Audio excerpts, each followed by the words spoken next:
Salam Malaysia Madani dan tentunya kita bersama lagi dalam program Ruang Bicara yang kami bawakan kepada anda tentunya di Bernama TV, dan sudah pastilah hari ini juga kita memilih satu lagi topik, satu lagi isu yang cukup relevan, cukup penting sebenarnya untuk kita sembang-sembang bersama dengan seorang tetamu yang cukup istimewa yang sudah pun berada bersama dengan saya di studio Ruang Bicara ini.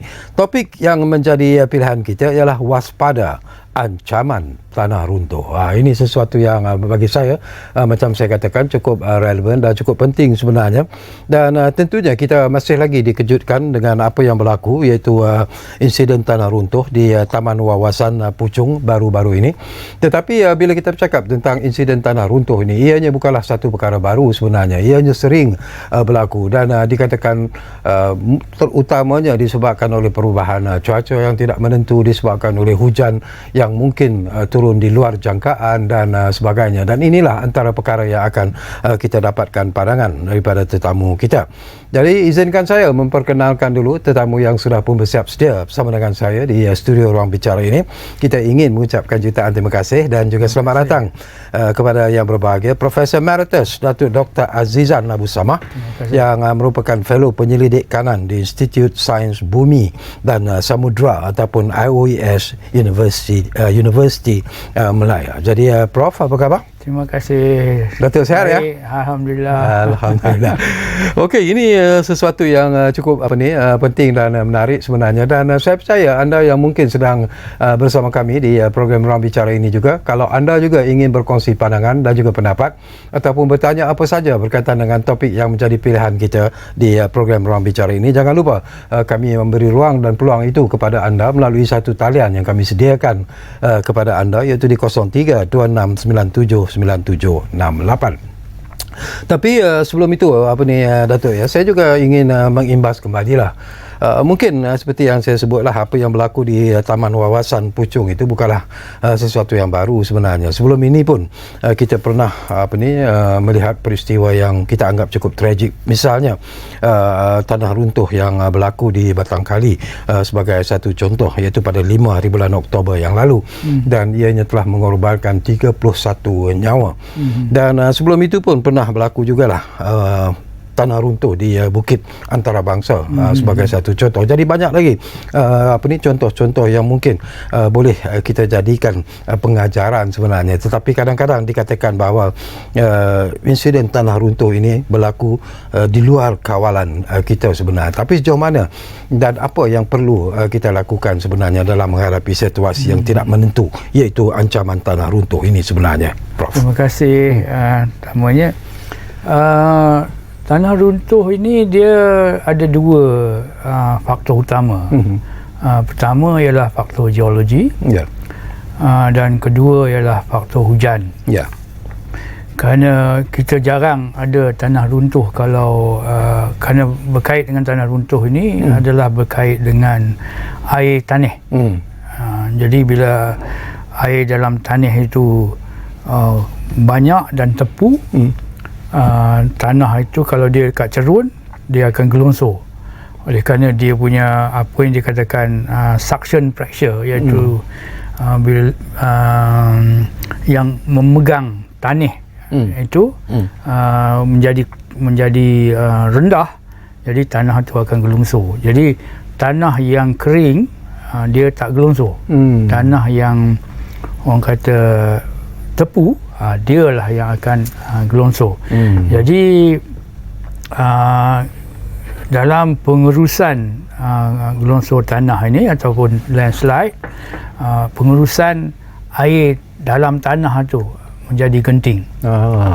Satu lagi cara ialah untuk meningkatkan apa yang dia katakan tensile strength tanah, di mana kita ada akar, ataupun kalau kita pergi dekat orang kata cerun kat pelas apa semua, kita lihat dia akan letak macam batu besar-besar. Jadi untuk meningkatkan keberatan tanah itu supaya tanah itu tidak gelongsor turun. Jadi Sebelum kita pergi lebih mendalam lagi tentang apa sebenarnya yang berlaku, apa yang menyebabkan berlakunya runtuhan tanah di Puchong itu sendiri, di kawasan ataupun di taman wawasan itu, saya nak dapat pandangan Datuk terlebih dahulu lah. Mungkin kajian sudah pun dibuat. Apa sebenarnya yang berlaku di Batang Kali itu tu? Di mana kelemahannya? Di mana puncanya?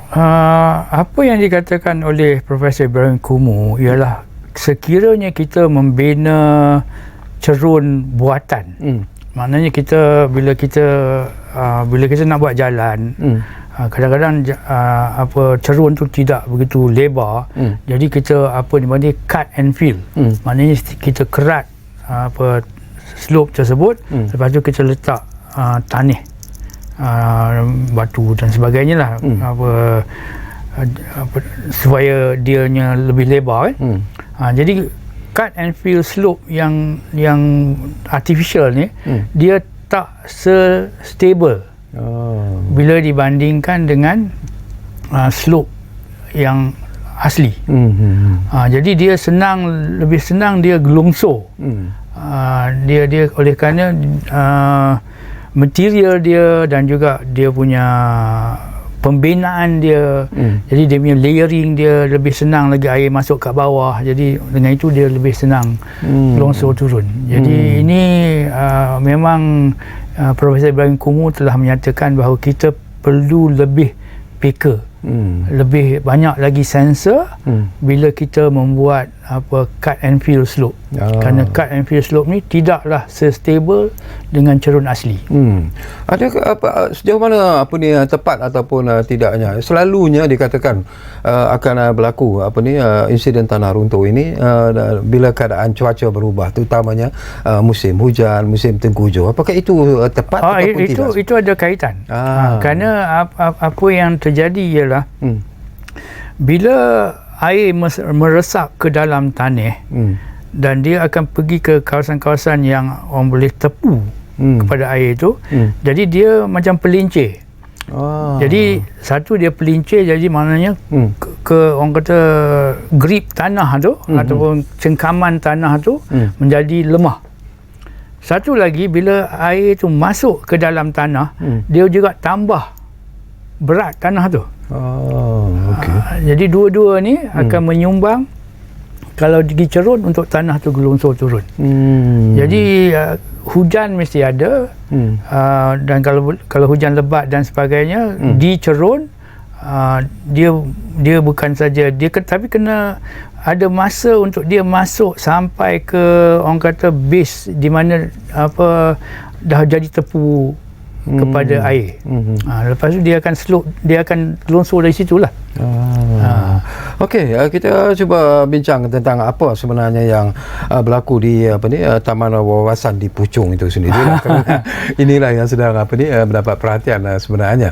Dan sesuatu yang penting juga kita ketahui di sini, barangkali ialah saya percaya Datuk mungkin ada pandangan tersendiri bila kita bercakap tentang kawasan taman wawasan di Puchong itu sendiri, mungkin dari segi geologi dan sebagainya. Baik, saya bila dijemput, saya telah melihat satu kajian yang dibuat oleh Profesor Tajul Anwar daripada UKM, di mana 2010, 2011 beliau telah membuat kajian di Taman Puteri yang berdekatan dengan Taman Wawasan. Di mana di dalam kajian dia kata oleh kerana cara developer itu membina tapak untuk membina rumah-rumah itu, dia orang kata dia menambak lembah. Baik, menambak lembah, dan di bawah lembah ni ada alur. Baik. Jadi dia kata ada 3 geohazard yang boleh berlaku bila kita buat begitu. Satu, apa yang dikatakan subsurface erosion, iaitu hakisan yang berlaku di bahagian bawah tanah yang dia tambak tu. Satu lagi, bila kita tambak, setengah-setengah kawasan akan menjadi lebih kering Baik. Okay. Kalau tak, jadi bila dia kering, dia macam kawasan, orang kata bila kita berada di kawasan gambut. Jadi ada sedimentation. Right? Maknanya tanah tu akan melekuk ke bawah. Oleh kerana volume air dah tak ada. Jadi dia jadi kering je, tanah tu akan orang kata turun. Okay? Dan of course yang the third one is that bila kita buat cut and fill slope ni, kita juga akan oleh kerana artificial kan slope ni, macam apa yang terjadi batang kali, isu kejadian tanah landslide atau tanah gelongsor pun akan ada. Jadi dia bagi 3 geohazard yang dikaitkan oleh kerana developer telah menambak lembah untuk membina tanah yang rata. Tapi dalam proses itu dia juga menambah alur-alur yang berada di bawah lembah tersebut. Dan ini adalah kajian yang dibuat 2010 oleh dia. Okey. Tapi ada juga yang ingin tahu sebenarnya Datuk ya. Kalaulah yalah kadang-kadang kita ini ikut tak peka sebenarnya tentang indikasi awal ataupun amaran awal sebenarnya yang mungkin ada sebelum berlakunya insiden tanah runtuh itu sendiri. Apa yang harus kita perhatikan? Saya menyatakan bahawa GMG sendiri telah membuat kajian di kawasan yang sama. Oleh kerana isu yang sama, dia telah menyatakan bahawa banyak cut and fill slope telah dibina dekat bandar Kirara apa semua, dan di mana adanya penduduk. So JMG pun dah orang kata aware. That's why dia buat dia punya kajian dia kan. Kawan ni pun si Tajul ni pun dah buat 2010 awal lah. Jadi kalau you tengok conclusion yang dia buat di dalam dia punya kajian dia, dia kata developer kalau buat sepatutnya mengalirkan alur tu sebelum dia menambak. Okey, itu yang apa yang dibuat, apa yang dikatakan oleh Tajul, dan ini adalah satu paper yang dikeluarkan di dalam Bulletin of Geological Society of Malaysia 2010 kalau saya salah. Boleh siapa pun boleh pergi baca. Tapi persoalan yang saya bangkitkan tadi ini ialah kepada penduduk-penduduk sendiri yang tinggal di sesuatu kawasan yang dianggap sebagai kawasan yang mungkin ada risiko untuk berlakunya tanah runtuh, tapi walaupun mereka tidak mencangkakannya ataupun mengetahuikannya, tetapi ada tak amaran-amaran ada tanda-tanda tanda-tandanya seperti kalau kita tengok rumah kita ada retakan, dan kita tengok tahun ni retakan besar ni, lepas tu tahun depan tengok retakan lebih sikit, maknanya ada pergerakan kat bawah lah. Jadi ataupun bila jalan kita tengok jalan macam kat UM pun ada, kat slope kami jalan dah mula retak sikit, maknanya itu adalah petanda-petanda. Selain daripada itu pokok lah, ataupun tiang elektrik makin lama tengok ni condong. Itu menunjukkan semua elemen-elemen pergerakan tanah. Tetapi dalam segi sainsnya boleh diukur dengan lebih, orang kata ada cara yang lebih terperinci, menggunakan laser dan sebagainya, di mana kita boleh mengukur pergerakan tu dalam mm per month atau mm per tahun.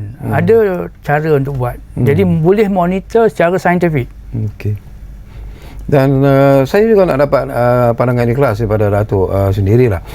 Kita tahu bahawa memanglah kita memerlukan rumah sebenarnya, dan ialah bisnes perumahan ini merupakan satu bisnes yang ialah dilakukan atas permintaan yang begitu besar daripada mereka yang ingin membeli rumah dan sebagainya. Tetapi pada pandangan Datuk sendirilah, apa yang dari segi sebelum sesuatu kebenaran itu diberikan kepada syarikat perumahan untuk membina rumah-rumah yang akan dijual nanti, apa yang pihak mana sebenarnya yang perlu menjamin ataupun mereka untuk menjamin bahawa kawasan di mana rumah itu akan dibina ataupun kawasan perumahan yang akan dibina itu selamat? Ya, saya rasa kita dalam hal ini boleh dikatakan kita patut belajar daripada failure, daripada kesilapan kita. Dan apa yang saya rasa di sini telah ditunjukkan oleh Profesor Tajul, ada ada orang kata kesilapan, di mana dia menyatakan bahawa developer telah menambah alur dan lembah, kerana dia ingin meluaskan orang kata tapak perumahan tersebut. Jadi dia ada dua, satu ialah dari segi penguatkuasaan.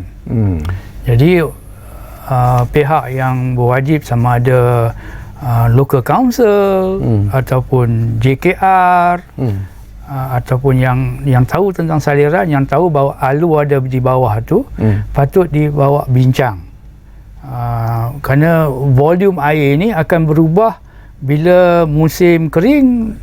Air bawah tanah ni tak banyak, tapi bila musim tengkujuh macam sekarang, air ni orang kata dah tepu kat bawah ni. Jadi air ni dia tahu, dia ada memory, dia ikut di mana dulu ada alur, dan di situ dia akan mengalir dengan lebih banyak. Dan bila dia mengalir dengan lebih banyak, kita dapat subsurface erosion. Bila ada subsurface erosion, maknanya ada lohong kat bawah ni. Jadi bila ada lohong kat bawah ni, you ada sinkhole. Kena tanah tu kena, tak boleh ni kan, dia turun lah. Jadi kalau ikut dengan apa yang Tajul kata, dia lebih kurang 20 meter tambak dia untuk buat perumahan ni. Dia katalah ikut dia. Dan dia tahu di mana alur-alur yang ada di bawah tu. Tapi ini adalah untuk Taman Puteri lah. Jadi isunya ialah bukan tak boleh buat, tapi kena peka tentang geomorfologi, tentang apa yang asalnya. Jadi kalau kita tahu asalnya itu ada alur, kita kena tukarkan alur tersebut supaya air tak masuk ke dalam alur tu. Ataupun sebagai contoh, macam buat bukan I was involved dalam KLIA ya. KLIA adalah tanah gambut. Jadi untuk tanah gambut, air di bawah tanah ni dia bergerak sampai ke laut. Okey. Jadi kalaulah kita bina satu, kita tampan air ni supaya dia tak boleh bergerak ke laut. Jadi kawasan ni dia kering. Jadi kawasan ni akan menjadi apa orang kata vertical punya endap lah. Jadi kita kena buat satu structure macam dekat Soekarno-Hatta, di mana mereka buat di tanah gambut. Dia buat macam raft platform. Macam concrete platform, concrete raft. Supaya dia tak ada mendapan, jadi water air yang kat bawah ni akan bergerak dengan seperti asal lah. Jadi macam kata apa yang saya lihat di Puchong, ialah mereka membuat cerucuk besi. Itu untuk mempertahankan tanah tu daripada bergerak. Tapi cerucuk itu juga mungkin akan menghalang air kat bawah tanah tu untuk bergerak.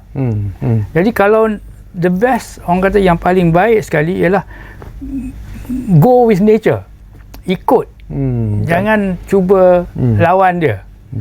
Kalau kita lawan dia dia bantai kita balik lah. Macam tu lah. Okey Tok, kita akan sambung lagi, tapi seperti biasalah kita akan berehat dulu hanya buat seketika. Dan saya ingatkan lagi kepada anda yang mungkin sedang mengikuti program Ruang Bicara ketika ini, anda juga mungkin ada soalan-soalan ataupun ada pandangan-pandangan yang ingin anda kongsikan bersama dengan tetamu saya yang berada di studio. Jadi gunakanlah talian yang kami sediakan kepada anda. Saya ulangi lagi di 03 2697 9768. Baik, kita rehat dulu. Kembali semula Ruang Bicara, tentunya di Bernama TV. Kita jumpa lagi. So, jangan.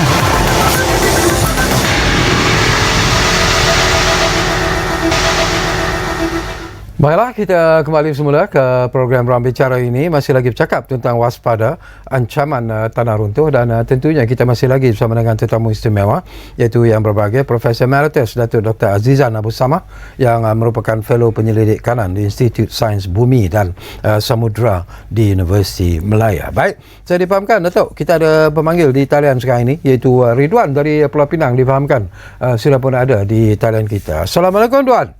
Waalaikumsalam. Ya. Assalamualaikum Tuan Sakai dan ahli panel. Ya. Ini saya punya pandangan lah.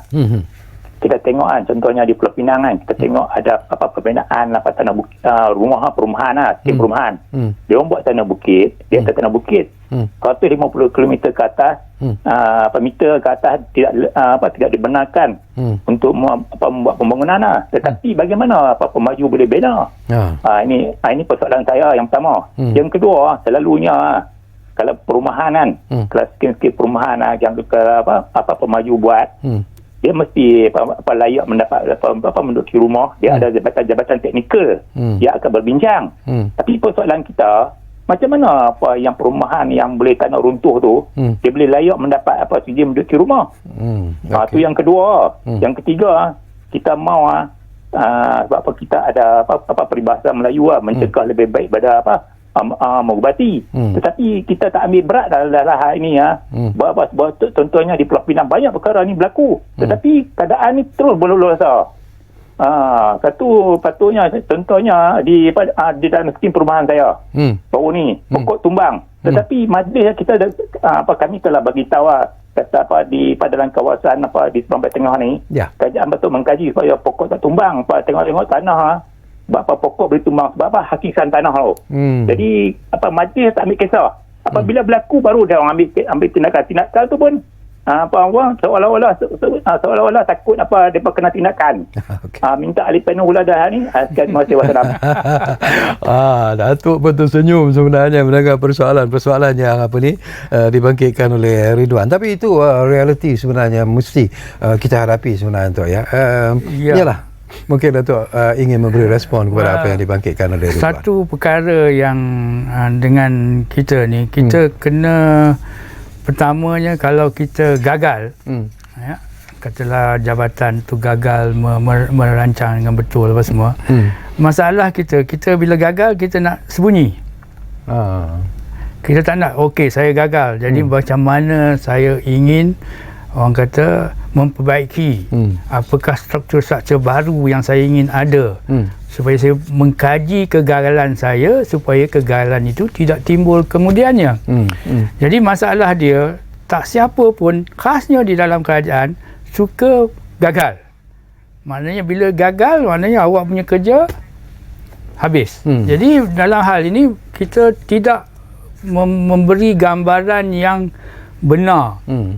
Bila kita berada di dalam satu-satu interagency punya pembincangan, semua tak mau gagal. Jadi itu satu budaya yang kita kena orang kata kegagalan adalah satu perkara yang kita patut ambil dan kita belajari dari kegagalan tersebut. Jadi apa yang dibuat oleh Tajul di sini, dia menunjukkan bahawa developer telah menambah alur dan telah membuat orang kata satu tapak perumahan yang menggunakan tanah yang dia rata yang dengan itu dia ada 3 sumber yang boleh hazard yang boleh terjadi. Jadi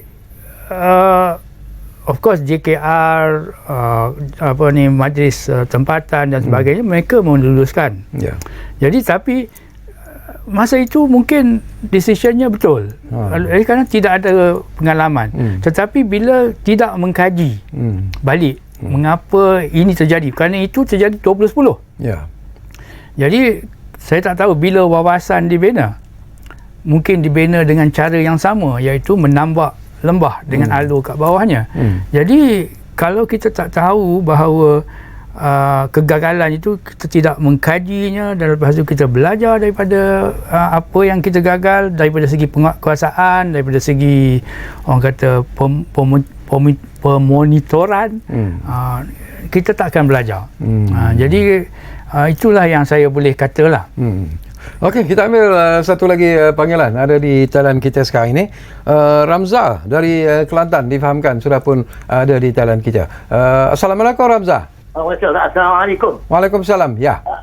Dalam isu tanah untung saya pendapat dari firman Allah dalam surah Rum ayat 41 dalam fasadu fil bahri memang kata Indina mana berlaku kerosakan itu termasuklah tanah untung sebab manusia merosakkan itu seperti menebang pokok-pokok dan mengakibatkan apabila menebang pokok-pokok air tidak boleh tidak boleh mengalir yang terbenar. Jadi sebab itulah air mengalir meruntuh ke sana. Jadi manusia merosakkan menebang balong akibatkan air tak boleh turun yang deras. Boleh faham? Ya. Begitu juga Halo. boleh faham? Ya. Mana disebabkan manusia menebang pokok. Okey. Dia masalah dia tanah runtuh boleh terjadi juga di kawasan yang berpokok yang banyak. Dia berkait dengan ini adalah satu perkara yang semula jadi. Jadi kita tidaklah boleh menyatakan bahawa oleh kerana kita tebang pokok saja orang kata kalau kita tebang pokok di kawasan daratan, kawasan landai tak ada masalah. Tapi kalau kita tebang pokok di kawasan yang bercerun mungkin ada masalah. Jadi dan orang kata saya rasa tidak ada di mana aktiviti manusia yang tidak menukar dan menyejaskan alam semula jadi. Jadi macam katalah sebagai contohlah tanam bendang. Bendang kalau kat Jitra sebelum dia buat bendang adalah tanah paya.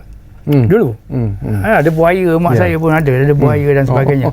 Tapi kalau kita nak makan dan nak jadi kedah tu, nak jadi macam ni, kena buat terusan Alor Changleh. Dan bila buat terusan Alor Changleh, kita akan menukarkan ekosistem. Buaya tak ada dah kat Kedah. Dekat paya-paya tu habislah. Jadi nak menyatakan bahawa bencana ni adalah kerana tangan-tangan manusia, tiap kali ada bencana lah. Kerana bila kita ada aktiviti manusia, kita buat agriculture ke, kita mesti menukarkan alam semula jadi. Tapi masalah kita yang ditanyakan, bagaimanakah menukar alam semula jadi dengan tidak meningkatkan risiko kepada kita? Itu adalah pertanyaan. Okey, dari segi kajian garis panduan, mungkin juga dari segi kajian geologi, itu harus dilakukan dan sememangnya lah kita tahu bahawa mungkin sebelum kelulusan itu diberikan untuk mana-mana syarikat melakukan perumahan atau membina rumah di kawasan-kawasan tertentu itu, apakah kajian yang dilaksanakan itu menepati seperti apa yang disebut itu sebenarnya? Di sini saya boleh katakan duit lebih menang. Okey, mengapa kalau kita tengok The Age, bila The Age market pucung, dia berada di antara Cyberjaya dengan Putrajaya, dia ada LDP dan sebagainya. You tengok the way Age market pucung is the most ideal spot untuk you beli rumah you. And then rumah you pun akan meningkat dengan harga yang buat. Jadi kalau you tengok marketing dari Age, Bandar Puteri, Bandar Wawasan, bandar ni semua memang high demand. Okey. Jadi tetapi kalau dia buat secara begini, dia meningkatkan risiko kepada pembeli. Okey. Bukan tak boleh buat berlain. Maknanya dia divert the stream dan sebagainya.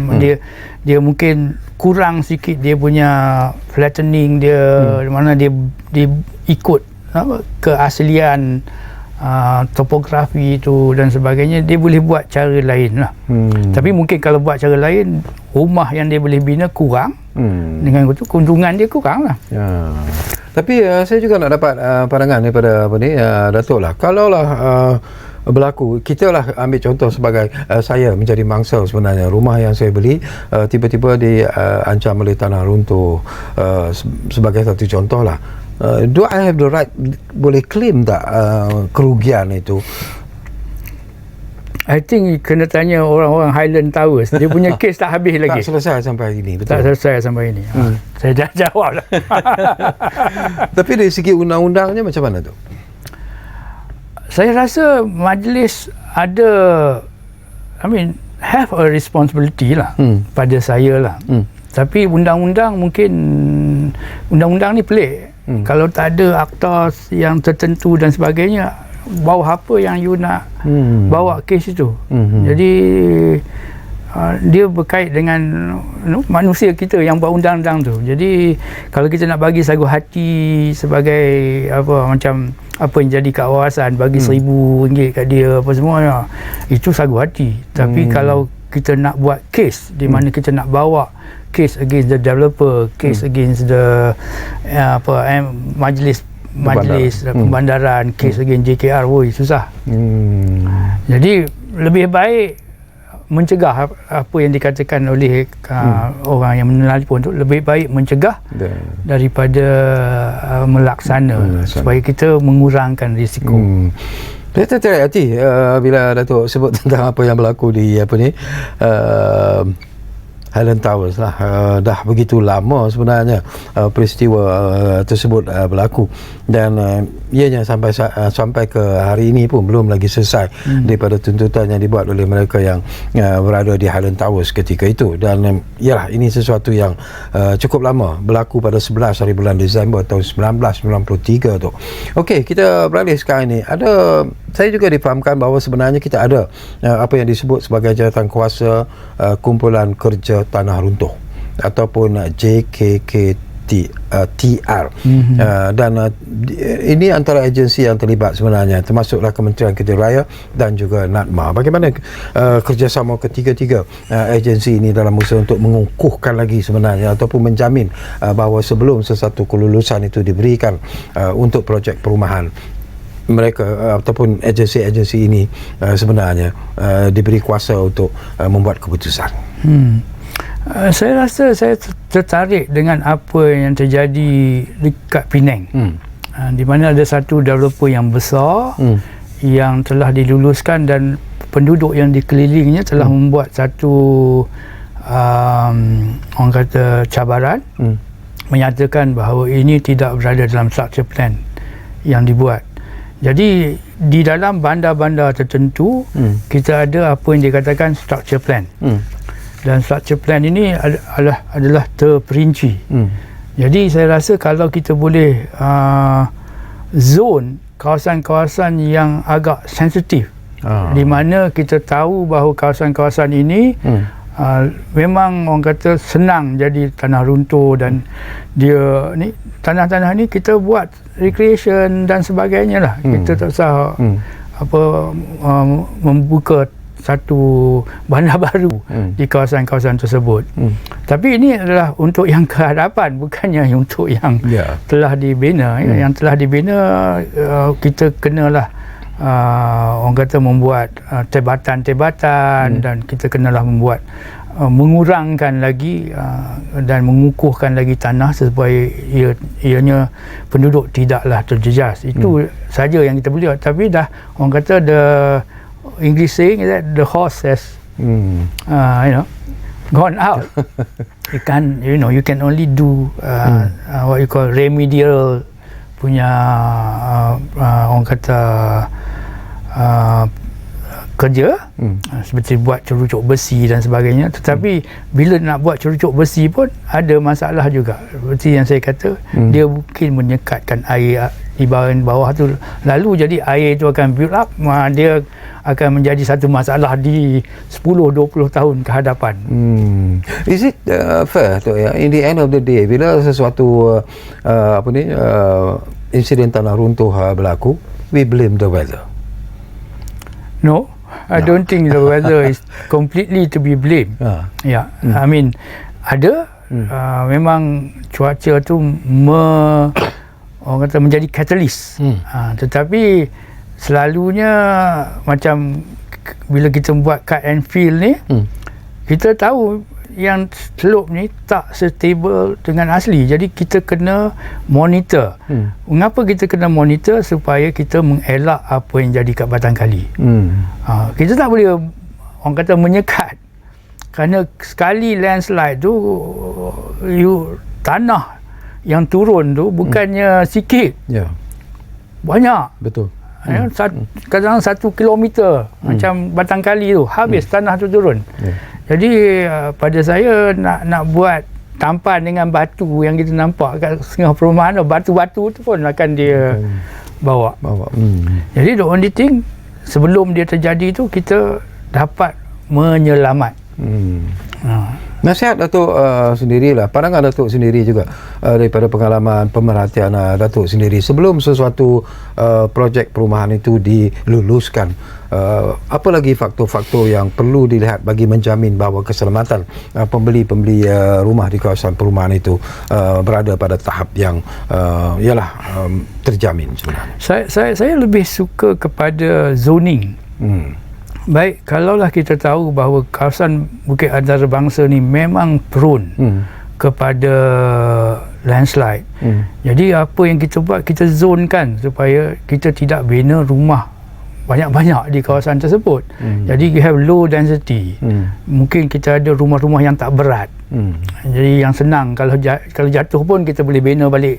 Taklah 4-5 tingkat dan sebagainya. Jadi zoning pada saya lebih apatah lagi bila kita melihat perubahan-perubahan iklim yang berlaku di mana kita ada hujan yang lebih lebat. Kita ada banyak flash flooding lagi yang pada saya aneh kerana flash flooding sekarang berlaku semasa El Nino. Kita sekarang ni kata ikut biasa patut kering. Patut kurang hujan. Bukan tak hujan tapi kurang. Tapi kita dapat banyak hujan. Dan ini saya rasa ada kaitan dengan perubahan iklim yang berkait dengan global warming lah yang kita hadapi. Jadi bila kita hadapi semua ini ada a certain degree of orang kata uncertainty dengan cuaca yang kita hadapi sekarang. Jadi apa yang kita nak bina ialah resilient. Dan pada saya resilient yang paling baik yang kita boleh buat ialah zoning dan penguatkuasaan zoning yang ketat. Dan jadi ini terpulang kepada apa ni kerajaan lah, local government lah. Dia mesti ada akta, tapi government pun dia mesti ada akta. Kalau tak ada akta, dia nak buat gitu tak boleh.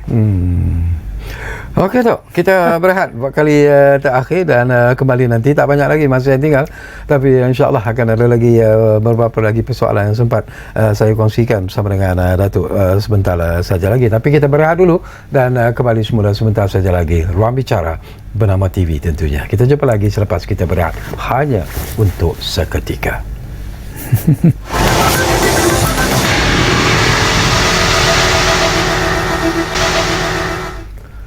Baiklah, kami cukup berterima kasih kalau anda masih lagi menumpukan perhatian bersama kami di Ruang Bicara ini. Kita hampir-hampir di penghujung, tak banyak lagi masa yang tinggal, tapi insyaAllah ada lagi beberapa persoalan yang sempat saya kongsikan bersama dengan Profesor Emeritus Datuk Dr. Azizan Abu Samah. Ini juga satu lagi perkara juga yang saya nak dapatkan pandangan daripada Datuk lah. Naluri pembeli, naluri kita, terutamanya golongan yang mampu, dan mereka selalunya suka rumah-rumah yang dibina di atas bukit, di lereng-lereng bukit, kerana itu seolah-olah menampakkan mereka berada di kelas yang tersendiri dan sebagainya. Itu naluri manusia lah. Tetapi mungkin apakah masanya sudah sampai di mana berlandaskan ataupun terbukti apa yang telah pun berlaku setakat ini, tanah runtuh yang banyak melanda di kawasan-kawasan berbukit dan sebagainya. Apakah mungkin pembinaan perumahan, kawasan perumahan di lereng-lereng bukit, di atas bukit itu seharusnya difikirkan semula ataupun dikurangkan? Tak tahulah pandangan Datuk. Ya, manusia ni dia memang suka bina macam duduk ke atas awan ya. Lagi kaya mungkin dia buat rumah lebih tinggi atas awan, tetapi bila kita buat kat lereng bukit, dia geologi ni dia bukannya 1 tahun 2 tahun. Dia kalau dia nak gelunsur tanah, dia nak landslide, mungkin 40 tahun, 50 tahun selepas kita bina rumah tu. Jadi kadang-kadang orang yang bina, katalah orang tu kaya sikit, dia dah 60, orang yang bina tu meninggal lah, orang yang beli. Jadi kita kenalah pandai mencari kawasan. Dan saya ingat lagi semasa Highland Tower, tanah-tanah rumah-rumah yang di kawasan Lering, harga semua jatuh. Ramai juga yang menjual rumah mereka. Banyak yang pergi duduk kat PJ macam saya. Tanah rata. Jadi kita, orang kata manusia ni manusia lah, dia ada risikonya. Tetapi pada saya, bila kalau kawan tu kaya, dia nak buat tanah di Bukit Kani pun banyak kes tanah runtuh, bukan tak banyak. Tengok 2-3 kes di mana dia akan habiskan banyak duit untuk stabilkan balik Lering dan sebagainya. Jadi itu terpulang lah, dia ada duit, dia buat lah. Pada saya lah, kita masing-masing tak bolehlah kita menyekat. Macam kat Bukit Tinggi lah, saya ada jual tanah kat Bukit Tinggi, tanah Lering betul. Jadi dia nak buat macam rumah orang putih dan sebagainya, tapi duduk kat Lering. Jadi kita mesti ingat, Lering ni lambat laun tak laun, dia akan, itu lazim, dia akan gelonsor. Dulu sebagai contoh lah, dulu kita punya banjaran kita lebih tinggi pada sekarang. Tapi oleh kerana ada pergerakan gelongsor tanah dan hakisan dan sebagainya, dia dah, orang kata mungkin 200-300 meter dah rendah dah. Jadi ini adalah lazim. Tapi sama ada nasib you ataupun tak. Tapi kalau you buat rumah kat Lering, maknanya tanah gelongsor ni 100 tahun dari sekarang mungkin terjadi, bukan immediately sebenarnya. Bukan immediately. Tapi macam apa yang berlaku di taman wawasan di Puchong tu, berapa lama sebenarnya tu kalau untuk memulihkan semula kawasan tersebut lah, yang terlibat dengan tanah runtuh tu? Dia selagi tidak, kalau ikut kajian yang dibuat oleh Tajul ni, kalau tidak kita alihkan alur yang telah terkambus tu, masalah tu akan berlarutan. Jadi isu ini telah timbul 2010. Ni 2023 sama ya isu dia. Jadi benda dah jadi nasi, dah jadi bubur. Jadi the only thing you boleh buat is remedial work. Tapi masalahnya sama juga. Jadi iyalah, susah lah kita nak, tapi jangan buat. Masalah dia punya kata putus dia, jangan buat macam tu. Itu saja yang Tajul kata. Mungkin ini pun perlu diberi perhatian yang serius oleh jawatankuasa kumpulan kerja tanah runtuh ataupun JKKTR ini sendiri. Nasihat Datuk ataupun pandangan Datuk kepada jawatankuasa ni tu, apa yang perlu mereka lihat dan kaji sebenarnya sekarang ni? Baik, pertamanya, kalau ada ini jawatan kuasa, dia kena tegas. Tak kira lah siapa pun, siapa pun yang minta, dan bila saya kata siapa, termasuk yang kuning, kalau tak sesuai, tuasa bagi.